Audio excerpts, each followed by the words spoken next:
Scorpio, hi! Welcome to Mr. Queen PH at ito ang inyong monthly reading for November 2023. Napakabilis ng panahon. So, this is a general reading. Just take what resonates. Watch your Sun, Moon, Rising, and Venus for other messages. And thank you so much sa lahat ng sumusuporta dito sa ating channel. Just a reminder, gamitin niyo lamang ang reading na to bilang gabay. Ayan, Scorpio season na. Happy birthday. Happy solar return sa inyo, Scorpio. I wish you all the best in life, happiness and success, and of course, good health. So, and promote ko lang, no, please check out my Shopee shop. Available ang mga protection and prosperity bracelets, zodiac sign bracelets, and many more. So, link on the description.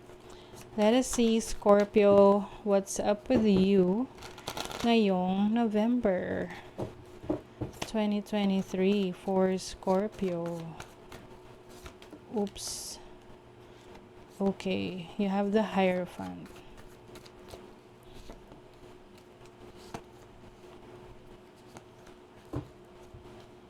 So this is your energy, the Hierophant. Maaring meron kayong imi-mentor, meron kayong tuturuan, no? I-share nyo ang inyong knowledge, ang inyong skills. Pwedeng meron ding leadership role sa inyo, sa trabaho ninyo, sa career ninyo. Or it's the other way around. Maaring kayo ay magsisik ng mentor, hahanap kayo ng taong mag-guide sa inyo sa kung ano man yung interest ninyo ngayon. Okay? And then, for your challenge, you have the Ace of Swords. Maaring magkaroon ng confusion, no?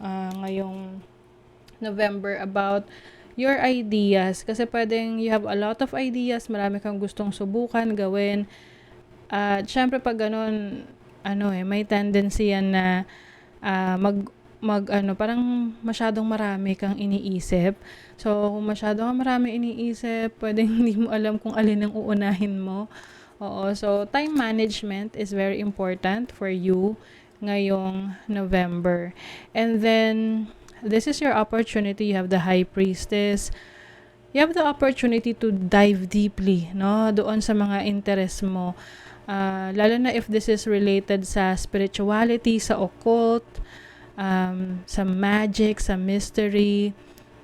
So, yung iba naman, spiritual awakening, you are realizing a different belief system, meron kang inaaral or dinidiscover tungkol sa sarili mo, especially with your belief system and your spirituality.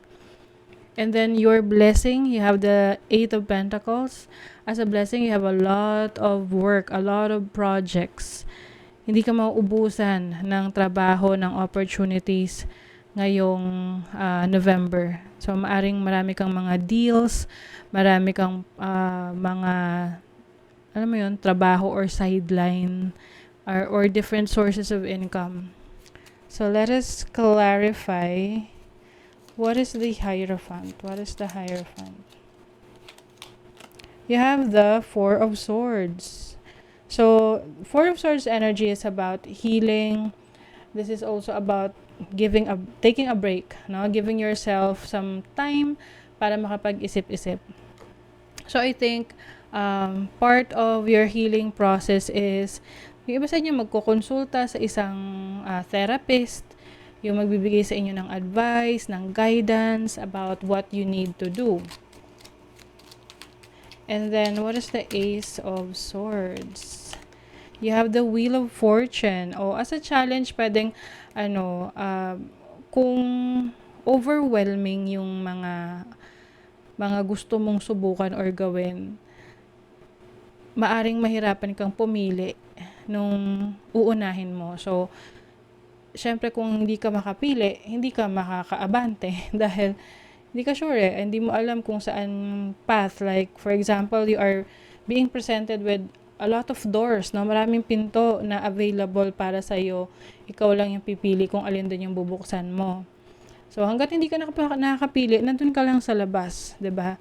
So, yun yung maaring maging struggle mo or challenge mo ngayong November, which path to take. So, that's why with the High Priestess here, this is your instinct, this is your intuition, your higher self. So you are going to be more connected with that. At yan yung opportunity para sa iyo na pumili according sa kung ano yung sinasabi ng kutob mo, ng instinct mo, ng intuition mo. What is the High Priestess? And see, you have the Two of Swords. May decision making ka. And eventually, ngayong November, makakapili ka talaga. Kailangan lang talagang pag-aralan mong maigi and connect to your higher self, to your instinct. What is the Eight of Pentacles? You have the King of Cups. You have so much passion in what you do. Ano mang industry ang saan ka man ng industriya nagtatrabaho, ano man yung passion mo ngayon, ano man yung work mo ngayon, yung career mo ngayon, nandiyan yung pagmamahal mo and yung commitment mo. Okay? And dahil doon, the more na nagiging committed ka sa isang bagay, sa isang tao, sa isang relationship, or sa isang trabaho, the more na mas lalo kang nagiging expert doon, 'di ba? Mas nagiging magaling ka doon. So, this is the energy for your money. So, this is a new opportunity or like pwedeng meron kang i-explore na bagong inspiration mo na pwede mong pagkakitaan. Let's see, what is this? You have the Four of Cups. Ito yung maaring may mag-offer sa'yo ng opportunity tapos hindi mo siya mapapansin. Oo. But I think this opportunity is something na hindi mo akalain na magiging mabuti pala para sa'yo. Kailangan mo lang tong pag-aralan. Oo. Para mas maintindihan mo. Kasi diba, pag hindi natin naiintindihan ng isang bagay, mahirap siyang tanggapin. Diba? So, kung ang isang opportunity sa finances mo, pagkakitaan, kung hindi mo naiintindihan yun, kahit ino-offer sa'yo, hindi mo iti-take yun eh. So, kailangan dito ng tao na mag-explain sa'yo. Or maaring ikaw mismo yung magre-research about it. So, sa iyong career naman, you have the King of Pentacles as your career. So, maganda to kasi this is financial stability. And this is an energy of someone na business-minded. Alam niyo kung paano niya i-handle yung kanyang kaperahan. You have the Three of Swords. Some of you maaring meron kayong disappointment sa makaka-deal ninyo with your finances. This can be a romantic partner. Let's say, meron kang desisyon sa career mo na pwedeng hindi sumang-ayon yung iyong partner or someone na mahal mo sa buhay. So, it may create conflict, you know. So, what is the Chariot? So, this is your love life. Yung iba sa inyo, kung nanggaling kayo sa isang breakup or sa isang ending ng relationship or, you know, anything that has ended, I feel like you are finally moving on. You are finally moving forward, focusing on what is practical, what is logical for you, no? Kumbaga tapos ka na dun sa point na iyak ka ng iyak or devastated ka. So, you are finally moving on and moving forward. And with the Four of Swords dito, Hierophant, you are healing, no? So, part of your healing process is keeping yourself busy. So, the more na inaalaw mo yung sarili mo na maging busy, mas mag-focus sa iyong kaperahan, the more na mas nagiging madali para sa'yo na mag-move on. Kasi nakakalimutan mo yung problema mo. Oo. You also have psychic protection. Yung iba sa inyo, if you are doing spiritual work, you have to make sure na you are protected, no? Kasi pwedeng may mga nega energies around you na nasa paligid, no? So, you have to keep yourself protected. Some of you are also going to enhance your beauty, your physical appearance, or this is about appreciating the beauty of life. Okay? Wow, there's prosperity, Scorpio. Wow, ang ganda nito. So, I think ito yung mga itinanim mo na, yung mga in-effortan mo, binigyan mo ng energy, ng time mo. This can be, literal nagtanim ka, no, ng mga halaman, mga vegetables, and it's going, kumbaga, meron ng harvest time for some of you. But this is also about expansion, no? I think you are expanding your finances, your career, your business, and mas nag-open up ka sa iba pang mga opportunity sa paligid mo. That's why merong prosperity. Oo. Let's see, ano pa? For Scorpio.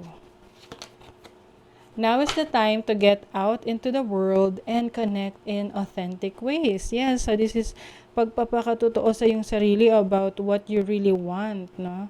Oo. You are getting out there to show the world the real you, yung totoong ikaw, yung yung talents mo, yung skills mo. Find comfort and balance in simple ways. You have support all around you. Ayan. So, meron mga taong handa kang supportahan, i-comfort whenever you need them. And then, let's get a final message for you, Scorpio. Final message. Raindrops, take a chance on them. So, you are going, yung iba sa inyo, meron kayong tao sa buhay mo na bibigyan mo ng chance. Pwedeng romantic partner, connection. But I feel like this is someone na naging close sa'yo before, tapos nagkaroon ng fallout, nagkaroon kayo ng problems, issues. And now, maaring you are trying to reconnect or you're trying to rebuild, no? Inaayos niyo yung naging problema. And binibigyan niyo to ng chance na maging parte pa rin ng buhay niyo. Okay? So, that is your reading, Scorpio. Kung nagustuhan nyo ito, naka-resonate kayo, mag-comment kayo dyan, like, share, subscribe, para lagi kayong updated sa ating mga readings. Thank you so much, Scorpio. See you again.